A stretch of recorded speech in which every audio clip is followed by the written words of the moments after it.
नीति वचन 8। क्या बुद्धि नहीं पुकारती है? क्या समझ ऊंचे शब्द से नहीं बोलती है? बुद्धि तो मार्ग के ऊंचे स्थानों पर और चौराहों में खड़ी होती है, फाटकों के पास, नगर के पैठाव में और द्वारों ही में वह ऊंचे स्वर से कहती है, हे लोगों, मैं तुमको पुकारती हूँ और मेरी बातें सब मनुष्य के लिए है। हे भोलो, चतुराई सीखो और हे मूर्खों, अपने मन में समझ लो।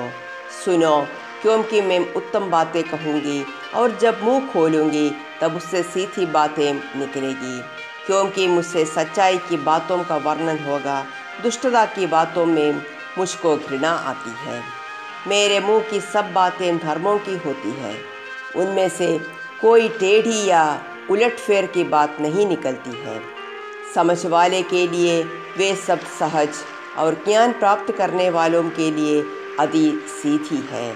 चांदी नहीं, मेरी शिक्षा ही को चुन लो और उत्तम कुंदन से बढ़कर ज्ञान को ग्रहण करो, क्योंकि बुद्धि बहुमूल्य रत्नों से भी अच्छी है और सारी मनभावनी वस्तुओं में कोई भी उसके तुल्य नहीं है।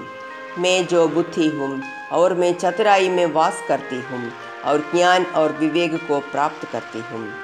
यहोवा का भय मानना बुराई से बैर रखना है। घमंड और अहंकार, बुरी चाल से और उलटफेर की बात से मैं बैर रखती हूँ। उत्तम युक्ति और खरी बुद्धि मेरी ही है, मुझ में समझ है और पराक्रम भी मेरा है। मेरे ही द्वारा राजा राज्य करते हैं और अधिकारी धर्म से शासन करते हैं। मेरे ही द्वारा राजा, हाकिम और पृथ्वी के सब न्यायी शासन करते हैं। जो मुझसे प्रेम रखते हैं उनसे मैं भी प्रेम रखती हूँ, और जो मुझको यत्न से तड़के उठाकर खोजते हैं वे मुझे पाते हैं। धन और प्रतिष्ठा, शाश्वत धन और धार्मिकता मेरे पास है। मेरे फल शुद्ध सोने से वरन कुंदन से भी उत्तम है और मेरी उपज उत्तम चांदी से अच्छी है। मैं धर्म के मार्ग में और न्याय की डगरों के बीच में चलती हूँ, जिससे मैं अपने प्रेमियों को धन संपत्ति का भागी करूँ और उनके भंडारों को भर दूँ। यहोवा ने मुझे काम करने के आरंभ में वरन अपने प्राचीन काल के कामों से भी पहले उत्पन्न किया। मैं सदा से वरन आदि ही से पृथ्वी की सृष्टि से पहले ही से ठहराई गई हूँ। जब न तो गहरा सागर था और न जल के सोते थे, तब ही से मैं उत्पन्न हुई।